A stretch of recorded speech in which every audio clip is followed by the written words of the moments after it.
Assalamualaikum warahmatullahi wabarakatuh. Hari ini saya nak buat ulasan perlawanan di antara Seri Pahang menentang Manjung City dalam saingan Piala FA. Seri Pahang terpaksa berhempas pulas sebelum menang sepakan penalti menentang Manjung City dengan keputusan 5-4. Untuk perlawanan ni boleh saya katakan Manjung City is a good team in term of defending. Manjung City adalah pasukan yang baik daripada segi bertahan.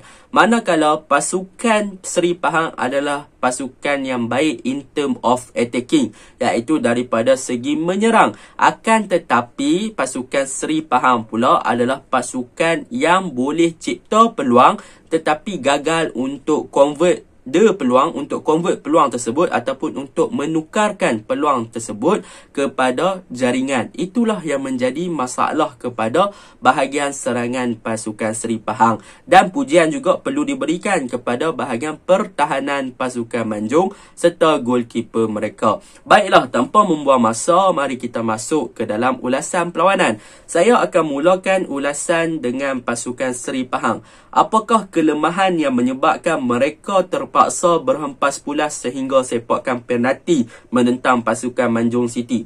Yang pertama, kelemahan Seri Pahang pada perlawanan ni adalah mereka bermain dengan straight football ataupun direct football, yang mana boleh dikatakan tiada variation ataupun tiada kepelbagaian dalam menyerang. Yang mana kita boleh tengok pasukan Seri Pahang akan build up daripada bawah menggunakan John Marshall ataupun Muslim Ahmad. Dan yang paling penting, apabila bola dapat kepada back to pasukan Pahang ni ketika menyerang, barisan right back iaitu Ashar dan juga Fandi Osman, iaitu first half yang bermain di first half, yang mana right back Ashar dan juga Fandi akan buka game lebih wide, iaitu bermain di bahagian wide area untuk memberi supporting play kepada bahagian serangan ataupun bahagian winger. Dan kita boleh lihat apabila build up daripada bawah ni, pasukan Seri Pahang akan terus mencari pemain-pemain yang berada di wide area, iaitu berada di bahagian sayap lah, sama ada Hidalgo di bahagian kanan ataupun pemain-pemain seperti Sean Jennerly di bahagian kiri.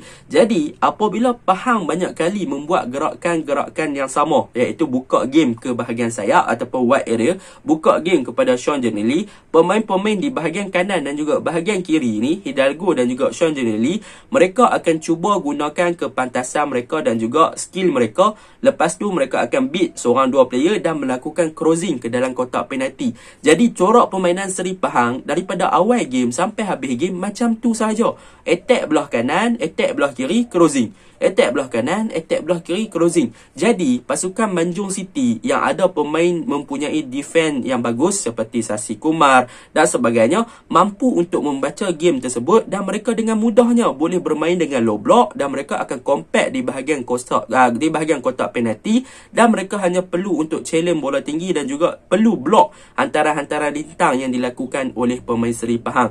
Jadi disebabkan itulah pasukan Seri Pahang gagal untuk melakukan satu percubaan ataupun satu gol ke dalam kotak penalti pasukan Manjung City, sebab memang tak ada variation of attacking. Itu yang pertama yang boleh saya katakan tentang kelemahan Seri Pahang. Kelemahan Seri Pahang yang kedua pula adalah daripada segi convert peluang yang ada, yang mana mereka semalam mereka dapat set piece yang lawa, mereka ada corner, mereka dapat free kick, mereka ada free kick taker yang bagus seperti Hidalgo, mereka boleh supply bola masuk ke dalam kotak penalti dan sebagainya, dan mereka juga ada target man seperti Johan Marshall, Muslim Ahmad, Zatara dan sebagainya.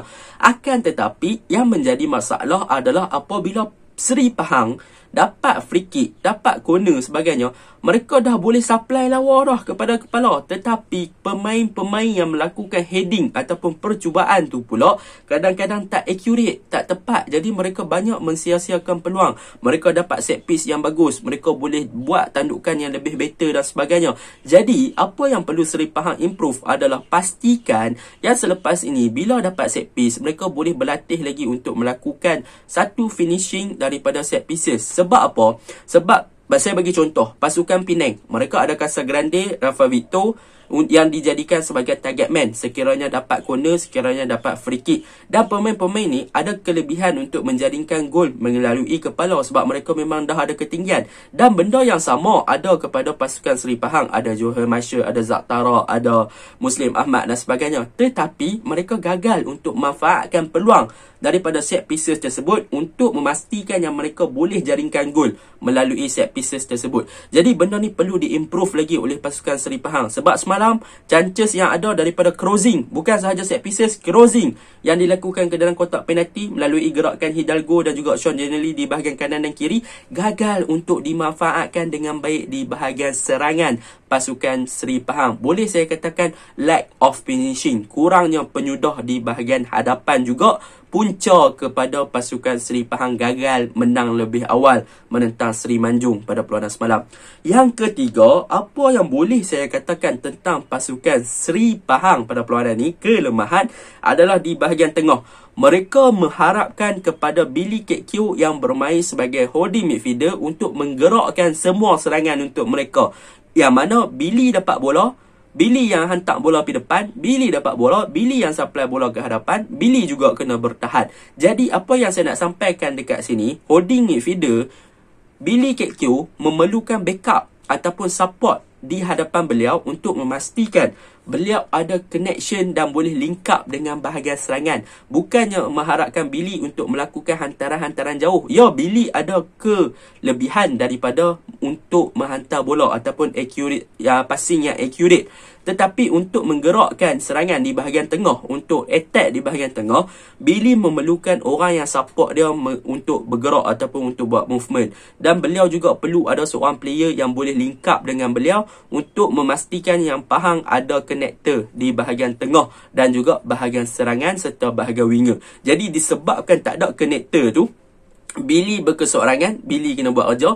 Tak Billy, mereka buka kepada Hidalgo. Hidalgo dan Billy boleh dikatakan dua orang yang menjadi fokus point untuk pasukan Seri Pahang mencipta gerakan ataupun mencipta serangan pada perlawanan ni. Kalau tak percaya, boleh pergi tengok game semalam. Memang tak Billy, Hidalgo. Tak Hidalgo, Sean Jenely di bahagian kiri. Memang macam tu je Pahang main. So, variation of attacking tak ada untuk pasukan Seri Pahang pada perlawanan semalam. Dan untuk perkara yang boleh saya puji lah untuk pasukan Seri Pahang, Hidalgo. Secara individual performance, ya, saya boleh puji. Hidalgo bermain dengan sangat baik. Beliau mempunyai accurate ataupun free kick taker yang bagus, crossing yang mantap. Tetapi sayang, macam saya cakap, Zak Tara tak boleh nak finish semua tu. Boleh dikatakan adakah Zak Tara ni scammer ke, boleh dikatakan import yang gagal menyelah, saya tak pasti. Kita tengok the next game. Lepas tu Billy boleh handle bahagian tengah dengan baik. Cumanya Billy tak ada support. Dan kadang-kadang saya pun pelik, kenapa Billy main di holding midfielder, kenapa bukan Billy yang main dekat striker. Sebab dekat AFF Suzuki, Billy bermain di striker. Tiba-tiba masuk Pahang, Billy kena main dekat holding midfielder, bermain sebagai pemain nombor 6 ataupun sebagai general playmaker untuk pasukan Seri Pahang. Jadi benda tu yang menjadi tanda tanya. Itu untuk pasukan Seri Pahang. Secara overallnya, individual performance, ya, ada pemain Seri Pahang yang bermain dengan baik seperti Hidalgo dan juga Billy. Akan tetapi daripada segi team as a unit, boleh dikatakan Seri Pahang tak ada variation of attacking, tak ada idea untuk menyerang dengan taktikal yang lain. Guna bahagian sayap, bahagian kiri attack, lepas tu crossing gagal, set pieces yang boleh dikatakan banyak tetapi gagal dimanfaatkan. Itu yang boleh saya katakan untuk pasukan Seri Pahang. Untuk pasukan Manjung City, saya boleh puji yang pertama, defense department pasukan Manjung City. Mereka pandai untuk bermain dengan low block untuk memastikan yang crossing yang dilakukan oleh pasukan Seri Pahang berjaya dihalang, dan bola kedudukan bola tinggi mereka boleh challenge. Mereka compact dan mereka berjaya man marking dengan sangat bagus. Lepas tu mereka juga boleh dikatakan boleh memang close, compact dan sebagainya, menyebabkan Seri Pahang tak ada ruang untuk melakukan serangan dan tak boleh nak melakukan percubaan daripada luar kotak penalti. Sebab midfield pun mereka agak compact. Jadi memang in term of defending, Manjung City is the best team pada perlawanan ni. Mereka bertahan dengan baik. Mereka ada Sasi Kumar yang memberi arahan dan sebagainya. So mereka sangat cemerlang in term of defending, close, compact, man marking, perebutan bola tinggi, block ball, pressure memang bagus untuk Manjung City. Dan pemain di bahagian serangan, saya suka Saifuddin, nombor 9. Saifuddin bermain dengan sangat bagus untuk melakukan counter attack. Tetapi sayanglah untuk Manjung. Sebab apa? Manjung, in term of attacking, mereka kurang cepat untuk memberi support ataupun memberi bantuan kepada Saifuddin. Dan Saifuddin banyak berkeseorangan di hadapan. Jadi kebanyakannya counter attack yang dilakukan oleh Manjung berjaya dipatahkan dengan mudahlah oleh pertahanan pasukan Seri Pahang. Sebab apa? Sebab memang Saifuddin tu selalu berada berkeseorangan di hadapan. Tetapi in term of defending memang boleh puji Manjung. Jadi secara rumusannya menentang perlawanan semalam, boleh saya katakan Manjung tak main pakimbah, tetapi mereka mempunyai defending shape yang bagus. Dan memang mereka patut diberi pujian sebab berjaya heret pasukan Seri Pahang untuk bermain sampai sepakan penalti. Jadi boleh dikatakan itu adalah benda yang bagus untuk pasukan Liga M3. Untuk Manjung City, keep the good work dan boleh pastikan yang mereka boleh cipta kejutan pada suatu hari nanti. Jadi untuk Seri Pahang, bolehlah variasikan taktikal, boleh variasikan bahagian serangan. Kalau tak nak fight dalam Liga Super, kemungkinan anda ada harapan untuk jatuh ke Liga Premier. Okey, itu sahaja ulasan saya. Assalamualaikum.